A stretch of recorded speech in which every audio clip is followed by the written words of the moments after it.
जय हिंद साथियों, आपका स्वागत है आपके इस प्लेटफॉर्म ऑफिसर्स फॉर्म में।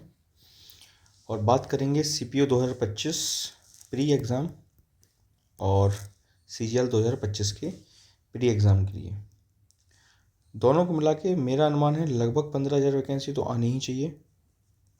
और 15,000 वैकेंसी आपके 2025 में सरकारी नौकरी के सपने को डेफिनेटली एक सीट लेके पूरा कर सकते हैं आप।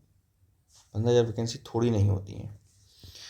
थोड़ा दोनों में अंतर है, जितना देखने में आसान है उतना है भी नहीं, लेकिन जितना मुश्किल लगता है दूर से देखने में उतना मुश्किल भी नहीं है। बशर्ते आप अपना जो है जज्बा नौकरी का जो आपके अंदर है वो मरने ना दें, ख़त्म ना होने दें। उससे पहले आप नौकरी ले लें। चलिए प्लान बाई प्लान आप समझते हैं कि क्या है CPO, क्या है CGL, दोनों में अंतर क्या है, कैसे होता है। सबसे पहले समझते हैं CPO को।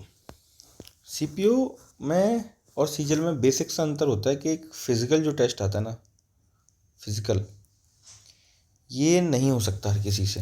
क्योंकि जो लड़का, ऐसा माना जाता है सोसाइटी में, जो लड़का पढ़ने में अच्छा होता है वो फिज़िकली उतना स्ट्रॉन्ग नहीं होता है। और फिज़िकल इतना आसान भी नहीं है। 6.5 मिनट में 1600 मीटर दौड़ होती है, हाई जंप है, लॉन्ग जंप है, और आपका हाइट इशू होता है। हाइट इशू भी सबके साथ नहीं हो पाता कि हाइट का जो है क्राइटेरिया पूरा हो पाए। ये CPO में अंतर है। तो अगर आपकी एज है, आपकी हाइट है, आप फिजिकली स्ट्रॉन्ग हैं, तो आप डेफिनेटली CPO का ट्राई कीजिए। क्योंकि 4200 पे ग्रेड ग्रुप B की नौकरी बहुत इजीली आपको मिल जाती है। 4200 पे ग्रेड CGL में लेना बहुत मुश्किल हो जाता है कंपेटिवली CPO में। बशर्ते आप बस इन 3 क्राइटेरिया को फुलफिल करते हो। इसमें क्या है, प्री, उसके बाद फिजिकल, फिर मेंस, और देन मेडिकल, देन जॉब। अब एक इसमें बहुत अच्छी पोस्ट है दिल्ली पुलिस ऐसे इससे अच्छी कोई पोस्ट नहीं है। जिसको दिल्ली में रहना है उनके लिए बहुत बेहतरीन पोस्ट है। बाकी एडवेंचर के लिए बहुत सारी पोस्ट हैं, CRPF है, BSF है, ITBP है, SSB है, आपका बहुत सारी भर भर के एडवेंचर है। जो चीज़ें आप सोच भी नहीं सकते, एक आम आदमी जो देख नहीं सकता, वो सब आप करते हैं। चाहे वो AK-47 की फायरिंग हो, इंसास की फायरिंग हो, पिस्टल की फायरिंग हो, CGL की फायरिंग हो, कोई भी चीज़, चाहे वो आपके ऑब्स्टेकल्स हों जो नॉर्मल आदमी नहीं कर सकता, वो सब आपको करने को मिलेगा CPO में। जिनको आराम पसंद नौकरी है वो CGL में बहुत अच्छी अच्छी पोस्टें, आपको पता ही होगा। ASO है, सबसे बेहतरीन इंस्पेक्टर पोस्ट हैं सारी। लेकिन अभी के हालात देखते हुए CGL में आपका प्री 200 नंबर का होता है, और मेंस जो 390 नंबर का होता है। तो मेरा मानना है 150 और 320 मिनिमम, इतना स्कोर तो आपका एक 2800 पे ग्रेड मिनिमम पाने के लिए चाहिए। और 4600 पे ग्रेड और 4200 पे ग्रेड के लिए और मेहनत आपको करनी पड़ेगी। ये अंतर है। जितनी मेहनत, अगर फिजिकली आप स्ट्रांग है, जितनी मेहनत आप CPO में करवा के नौकरी कर लेंगे, उतना CGL में नहीं कर सकते। लेकिन दूसरा एक फ़ायदा CGL में क्या है, आपके पास फैमिली रहेगी, हमेशा फैमिली रहेगी। इसमें आप हमेशा फैमिली नहीं रख सकते। इसमें उतना सिक्योर रहेंगे आप, इसमें सिक्योर नहीं है। बाकी हाँ, इसमें रिस्पेक्ट है, बहुत अच्छा, बढ़िया है। और दोनों अपना अपना एक अलग अलग तरीके की पोस्टें हैं, अलग अलग जुनून है। लेकिन दोनों की तैयारी क्या अलग अलग होती है? नहीं, दोनों की तैयारी एक ही होती है, सेम तैयारी है दोनों की। लेकिन कोई अगर पर्टिकुलर एक सिस्टम को फॉलो कर रहा है, किसी को सिर्फ CPO करना है, किसी को सिर्फ CGL करना है, तो बात अलग है। किसी को दोनों एग्ज़ाम की तैयारी करनी है तो उसके लिए तैयारी सिर्फ एक होगी। जो सिर्फ CPO करना चाहते हैं उनके लिए चीज़ें अलग हो जाती हैं। अभी हम बात करेंगे जो सिर्फ CPO करना चाहते हैं। देखो CPO में चीज़ें अलग क्यों हैं, आपके लिए यहाँ इंग्लिश बहुत बड़ा रोल प्ले करेगी। इंग्लिश लगभग आपको 250 नंबर की, लगभग क्या 250 नंबर की ही आनी है। 250 नंबर में मैं मानता हूँ जो भी व्यक्ति 225 से 230 नंबर लाने की दम रखता है उसे दिल्ली पुलिस ऐसा ही मिल जाएगा। और ये नंबर आते हैं लोगों के, मेरे साथ वालों के आए हैं, बहुत सारों के आए हैं। तो ये नंबर आपको लाने हैं, ठीक है। जिसकी इंग्लिश अच्छी है उसके लिए सबसे बढ़िया जॉब होती है दिल्ली पुलिस एसआई, उसको आराम से मिल सकता है। अब प्री में भी क्या अंतर रहता है इसमें कि आपका मैथ्स हो, चाहे रीजनिंग हो, चाहे जीएस हो, चाहे क्या बोलते हैं आपका क्या बचा है इंग्लिश हो, सब आता है 50 नंबर का, ठीक है ना। सब 50 नंबर का आता है। लेकिन एक बढ़िया चीज़ क्या हो जाती है कि जो मैथ्स है उसमें एडवांस यहाँ थोड़ा कम हो जाता है, तो एडवांस नहीं पढ़ना पड़ता, एडवांस मैथ्स कम पढ़ना पड़ता है। पढ़ना तो पड़ेगा, लेकिन जो लेवल होता है मेंस का सीजीएल के लिए पढ़ने का वो मैथ्स का कम रहता है। यहाँ 50 क्वेश्चन रीजनिंग के होते हैं, तो स्पीड यहाँ बहुत अच्छी होनी चाहिए आपकी, क्योंकि ये जो रीजनिंग के 50 क्वेश्चन है आपकी टाइमिंग घटा देते हैं, टाइम इशू पैदा कर देते हैं, टाइम इशू पैदा कर देते हैं। जीएस में इसमें साइंस में अच्छी पकड़ होनी चाहिए, बहुत अच्छी साइंस पूछी जाती है इसमें साइंस में, और इसमें 35 नंबर आ सकते हैं। मेरे खुद इसमें 38 नंबर थे, तो इसमें 35 नंबर आपके आ सकते हैं, 30 से 35 नंबर आप लाइए। और इंग्लिश में तो कोशिश की, क्योंकि इसमें प्री में वोकैब पूछी जाती है 25 नंबर की, और बाकी 25 नंबर में ग्रामर पोर्शन रहता है, अनसीन पैसेज रहते हैं, तो इसमें भी 45 टू 50 नंबर लोगों के आते हैं और आ सकते हैं, क्योंकि आपको 200-250 नंबर की इंग्लिश देनी है, तो अगर 50 में 50 लाएंगे तो कोई बड़ी चीज़ नहीं है, आ सकते हैं, लोगों के आते भी हैं। ये सीपीयू का आपका पैटर्न रहेगा। इस बार भी मेरा मानना है लगभग 3500 सीट रहने वाली हैं, 3500 सीट कम से कम रहने वाली हैं। दिल्ली पुलिस की देखते हैं कम ही रहेंगी, लगभग आप मानिए 150 से 200 सीट रहती हैं, 150 से 200 सीट। लेकिन अगर आपको दिल्ली पुलिस श्योर शॉट चाहिए तो आप रैंक लाइए, रैंक लाइए अंडर 100। जनरल कैटेगरी में तो आपकी 50 के अंदर में रैंक होनी चाहिए, तो आपको जाके दिल्ली पुलिस मिल सकता है। अभी आप एक चीज़ और समझिए कि क्या अंतर रहने वाला है, क्या अंतर रहने वाला है मैथ्स और रीजनिंग में। देखो जीएस और इंग्लिश मैंने बताया सेम है, इंग्लिश तो आपको बहुत पढ़नी है, और मैं इंग्लिश के लिए बहुत अच्छे आपको टीचर बताऊंगा। बेसिक जिनका नहीं है, जिनको रिवीजन करना है, हर तरीके की चीज़ें उनके पास अवेलेबल है। अभी बात करते हैं मैथ्स और रीजनिंग की। देखिए मैथ्स और रीजनिंग की बात करते हैं, मैथ्स और रीजनिंग की बात करते हैं। जो सिर्फ सीजीएल की तैयारी कर रहे हैं वो 25 क्वेश्चन करते हैं मैथ्स के, 25 करते हैं रीजनिंग के। स्पीड का कोई इशू नहीं आता है, ना सेटिंग अरेंजमेंट के क्वेश्चन उतने ज़्यादा देखने को मिलते हैं, ना किसी के बहुत ज़्यादा कठिन क्वेश्चन देखने को मिलते हैं।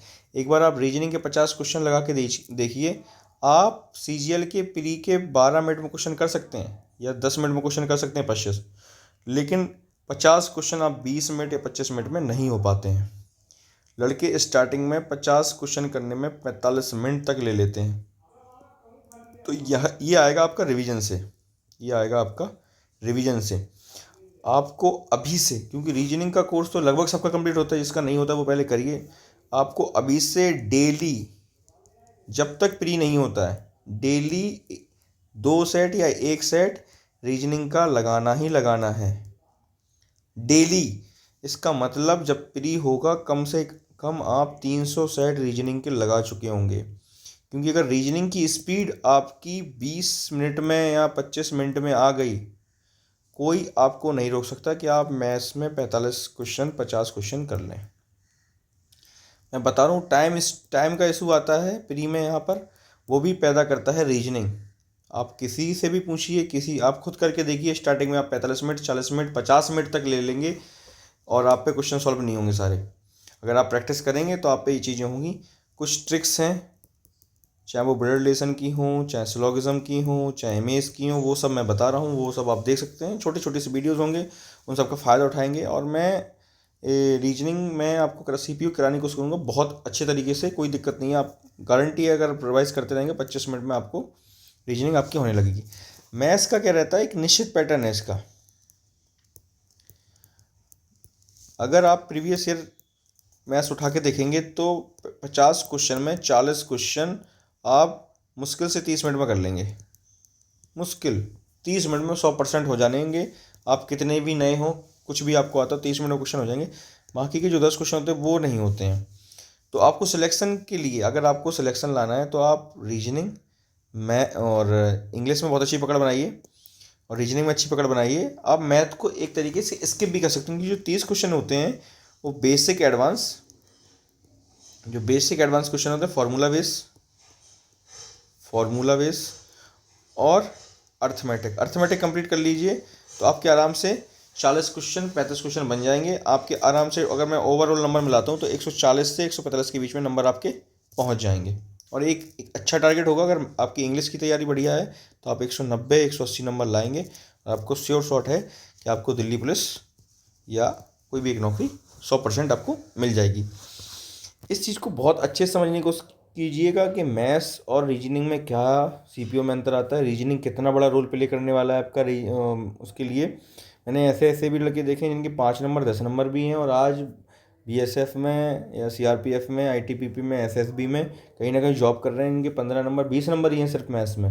तो जिनके लिए जिनका मैथ्स वीक है, इंग्लिश बहुत अच्छा है, उनके लिए बहुत अच्छी अपॉर्चुनिटी रहती है सीपीओ करने की, क्योंकि वो मैथ्स अगर उनका वीक है तो वो सीजीएल तो नहीं कर सकते हैं, सीधी सी बात है। तो एक नौकरी पाने का एक बहुत अच्छा तरीका होता है कि सीपीओ कर लें, क्योंकि जितने भी इंडिया में एग्ज़ाम हैं गवर्नमेंट जॉब के, उनके लिए मैथ्स बहुत बड़ा रोल प्ले करता है और इसको आप थोड़ा सा साइड में रख सकते हैं सीपीओ के एग्ज़ाम में। आई होप आपको क्लियर होगा। मैं सीपीयू के एग्ज़ाम की जो मैं बोले हैं कि 40 क्वेश्चन आप कर लेंगे, बेसिक एडवांस फार्मूला बेस कर लेंगे और अर्थमेटिक क्वेश्चन। तो मैं बता रहा हूँ जो क्वेश्चन आपके बेसिक जैसे दिल्ली पुलिस कांस्टेबल में पूछे जाएंगे, एनटीपीसी में पूछे जाते हैं, वैसे क्वेश्चन सिंपल सिंपल से पूछे जाते हैं। एडवांस बेस फार्मूला बेस बता दूंगा, मुश्किल से ये एडवांस के 100 क्वेश्चन आपको बताऊंगा, 100 क्वेश्चन में 100% है वो आपके 10 क्वेश्चन देखने को मिल जाएंगे। इतना आपको वो रिपीट करता है सीपीओ पेपर, इस तरीके से रिपीट करता है। अब आते हैं सीजीएल। सीजीएल में हाँ एक चीज़ मेरी यहाँ पर रह गई है, टीचर का नाम रह गया। देखिए टीचर हैं हमारे, बेहतरीन टीचर हैं, टीचर का नाम है तरुण ग्रोवर, तरुण सर। इनका आप बैच ले लीजिए पूरा, अगर किसी की इंग्लिश कंप्लीट नहीं है वो बैच ले ले। ये यूट्यूब पे प्रैक्टिस बैच भी चलाते हैं, प्रैक्टिस भी करवाते हैं बहुत अच्छी। और ये तरीका इन्होंने पूरा बता रखा कैसे आप बहुत अच्छे से इसको फॉलो कर सकते हैं। बहुत ही शानदार टीचर हैं, आप एक बार पढ़ के देखिए, आप सिर्फ 10 दिन पढ़ के देखिए, आपको पता चलेगा कि कितना अच्छा इनका तरीका है बताने का। चाहे वो हिंदी मीडियम का हो चाहे इंग्लिश मीडियम का हो, कैसे वो बताते हैं कि पेपर में कैसे क्वेश्चन सॉल्व होते हैं, हर तरीके से आपको पेपर को टैकल करना सिखाएंगे। अभी चलते हैं हम सीजीएल की तरफ। सीजीएल प्री का खेल भी ये बहुत बड़ा हो गया है, हालांकि ये नंबर आपके जुड़ते नहीं हैं और मेंस का रोल तो बहुत ही बड़ा है। ठीक है, अभी प्री की बात करेंगे तो प्री में इस बार लगभग 152 155 कुछ कट ऑफ थी, आई थिंक ऐसी कुछ कट ऑफ थी। तो अभी भी जो आपका अगला प्री होने वाला है मिनिमम 150 कट ऑफ मानिए, क्योंकि जो बोर्ड है एसएससी जिससे पेपर बनवाती है उन पर क्वेश्चन तो उतने अच्छे हैं शायद बचे नहीं है। क्या प्रॉब्लम है, इतने अच्छे टीचर इतने अच्छे क्वेश्चन ड्रॉ करते हैं, लेकिन ठीक है जैसा भी है पेपर वैसे ही सिंपल सा आएगा जैसा भी आ रहा है। सिंपल सा पेपर आएगा तो नंबर आपके इतने नंबर आपको चाहिए, ये नंबर सिंपल सी बात है। तो आपको ये प्रैक्टिस से ही आएंगे, ये आपको प्रैक्टिस से आएंगे। तो अभी से जिसका कोर्स कंप्लीट है वो अभी से आपके मॉक लगाने शुरू करिए। जिसका कोर्स कंप्लीट नहीं है, मॉक डेली आपका एक होना चाहिए, डेली आपका एक मॉक होना चाहिए, डेली एक मॉक होना चाहिए आपका, ये ध्यान रखना। क्योंकि मॉक का कितना बड़ा रोल है ये आपको तब पता चलेगा जब आप मॉक देर से लगाना शुरू करेंगे। मॉक अगर आप 50 दिन बाद लगाना शुरू करें तो आज करिए शुरू, आज करेंगे तो 50 × 100 मतलब आप 5000 क्वेश्चन लगा चुके होंगे जब आप सोच रहे हैं। इसलिए जब आप मॉक डेली लगाना शुरू करिए, डेली उसको एनालिसिस करिए। 1 घंटे का मॉक, 1 घंटे का एनालिसिस, आप 2 घंटे मॉक को दीजिए, 2 घंटे कम भले पड़िए लेकिन मॉक को जरूर दीजिए। प्रैक्टिस करेंगे तो प्री का काम आपका यहाँ से बहुत आसानी से हो जाएगा। इसके लिए लेकिन बोलते हैं सर्वगुण संपन्न बहू चाहिए, वही सर्वगुण संपन्न आदमी चाहिए सीजीएल के लिए। तो आपको हर तरीके से दक्ष होना पड़ेगा, वो कोई भी सब्जेक्ट हो। अभी से अपनी मेंस की तैयारी रखनी है, मेंस लेवल की तैयारी रखनी है, बीच बीच में एक मेंस का मॉक लगाना है, बीच में मेंस का मॉक लगाना है।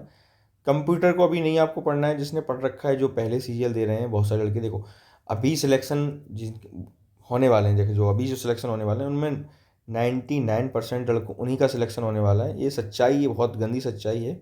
उन्हीं का सिलेक्शन होगा जो ऑलरेडी कहीं ना कहीं नौकरी करते हैं। ठीक है, वो लड़के सब कंप्यूटर वगैरह सब पढ़ के रखते हैं। ये तो उनके लिए बात हो रही है जिन्होंने नहीं पढ़ा है, तो वो अभी पढ़ना भी नहीं। अभी आप अपना प्री क्लियर करिए, उसके बाद आपको टाइम मिलता है मेंस की तैयारी करिए, कंप्यूटर उसके बाद पढ़िए। लेकिन मेरा मानना है कि आप अगर इस चीज़ को फॉलो करेंगे, डेली 1 डे मॉक, तो आप पक्का कर लेंगे। अभी मैं सोच रहा हूँ कि इसको 1 मार्च से डेली 28 डेज तक टारगेट दिया जाए, ठीक है, टारगेट दिया जाए, उसको फॉलो किया जाए और उस पर डिस्कशन किया जाए, ठीक है ना, डिस्कशन किया जाए। मैं ये सोच रहा हूँ अगर ये कुछ आपको ठीक लगे, क्योंकि इसमें टेस्ट भी होगा कि कहाँ से क्या टेस्ट देना है, कितनी वोकैब पढ़नी है, जीएस का कौन सा टॉपिक पढ़ना है, मैथ्स का क्या पढ़ना है, रीजनिंग में कौन सा मॉक देना है, कौन सा टॉपिक आज पढ़ना है, हर सब कुछ बताया जाएगा इसमें। अब ये नेक्स्ट 28 डेज प्लान ही आपका सीपीओ के लिए भी रहेगा और सीजीएल के लिए भी रहेगा। प्री की तैयारी दोनों एक साथ लेके चलेंगे, क्लियर है। तो अगर ये आपको चीज़ सही लगे तो बताना, फिर मैं सोच रहा हूँ 1 मार्च से इस चीज़ को शुरू किया जाए, 28 दिन तक फॉलो किया जाएगा, उसके बाद 2-3 दिन ब्रेक लिया जाएगा, देखा जाएगा कितना अपने आप में इम्प्रूवमेंट हुआ है, कि आपने 100 नंबर शुरू किया था, 120 नंबर शुरू किया था, 130 नंबर शुरू किया था, और आज आप किस स्थिति में है। मॉक वगैरह भी देखे जाएंगे, नए मॉक भी, प्रीवियस ईयर मॉक भी, सब कुछ देखा जाएगा इसमें कैसे क्या है। और वाह, ये बहुत मोटिवेशनल फ़ोटो है मेरे लिए, खासकर मेरे लिए। ये दोनों ही अभिषेक हैं, ये दोनों ही मध्य प्रदेश के हैं, और ये एक्साइज इंस्पेक्टर है और ये सीआरपीएफ में सब इंस्पेक्टर है, ये सीपीओ से लगा है और ये सीजीएल से, ऑब्वियस बात है। तो ये मोटिवेशन के लिए मैंने पिक्चर डाली हुई है। बहुत बढ़िया लड़के हैं दोनों। ये मुंबई पोस्टिंग इस समय, और ये कोयम्बटूर में ट्रेनिंग कर रहा है। एक मोटिवेशनल के लिए मैंने पिक डाली हुई है। और इसका पहला अटैम्प्ट था, मैं इसकी बात बताऊँ, इसका फर्स्ट अटैम्प्ट था सीजीएल का, इसका भी फर्स्ट अटैम्प्ट था सीपीओ का, और ये दोनों लड़के फर्स्ट अटैम्प्ट में सीजीएल और सीपीओ क्लियर कर रहे हैं। तो जिनका फर्स्ट अटैम्प्ट है उनको भी नहीं घबराना है, आपको देखना है कि आपके सामने एक ऐसे पिक्चर्स मैंने दिखाई है कि जिनके फर्स्ट अटैम्प्ट में नौकरी ली है, दोनों 22-23 साल के लड़के हैं और बहुत अच्छा अपनी ज़िंदगी में कर रहे हैं। और अपने आप को मोटिवेट रखना है, कैसे भी अपने आप को मोटिवेट रखना है। मोटिवेट इस तरीके से रखना है कि जो आपको 2025 आया है उसमें आपको अपनी एक नौकरी पक्की करनी है, उस नौकरी के थ्रू आपको अपनी फैमिली को खुश रखना है और सेटिस्फाई नहीं होना है, बढ़ते रहना है हरदम। अब लोग कहते हैं कि जिनकी नौकरी एक लग गई वो क्यों रिपीट करते हैं, क्योंकि सेटिस्फाई नहीं है ना, सेटिस्फाई होना भी नहीं है। अब किसी की 4200 पे गेट लगी है, वो 4600 पे गेट की तो लड़ेगा ना, तो वो नौकरी तो नहीं ख़राब कर रहा। अगर वो 4200 पे गेट की लेकर 4200 पे गेट ही ले रहा है तो नौकरी ख़राब कर रहा है। हाँ, कोई कोई प्लेस के लिए लेता है। अब मेरी बात ले लो, मैं सीआरपीएफ में हूँ अभी इस समय, अभी मैं 4200 पे गेट पे हूँ, मुझे 4200 पे गेट घर पे मिलेगी तो मैं जाऊँगा ना, जितना एडवेंचर होना था हो लिया, है ना। या मेरा एडवेंचर करने का मैंने तो मैं शायद नहीं लूँ, ये भी है। बहुत सारी चीज़ें हैं, इसलिए कभी भी ये नहीं करना है कि क्यों रिपीट कर रहे हैं। वो जो आप रोना है ना, वो होता रहेगा, वो रिपीट करने वाला, कि सब लोग वही लोग नौकरी ले रहे हैं जो पहले से जॉब कर रहे हैं, ऐसा कुछ कहीं नहीं है। आप देखो, मैंने दिखाया ना, पहले अटेम्प्ट वाले भी नौकरी लेता हूँ, कितने सारे लोग हैं ऐसे, ठीक है। और मैं कोशिश करूँगा आने वाले समय में इन लोगों से आपसे मिलवाऊँ, रूबरू करवाऊँ, कुछ बातें करवाऊँ, आपकी कुछ क्वेश्चंस लूँ, क्वारी लूँ। बाकी जब तक अपना ख्याल रखिए, पढ़ते रहिए, मोटिवेट रहिए। जय हिंद, जय भारत।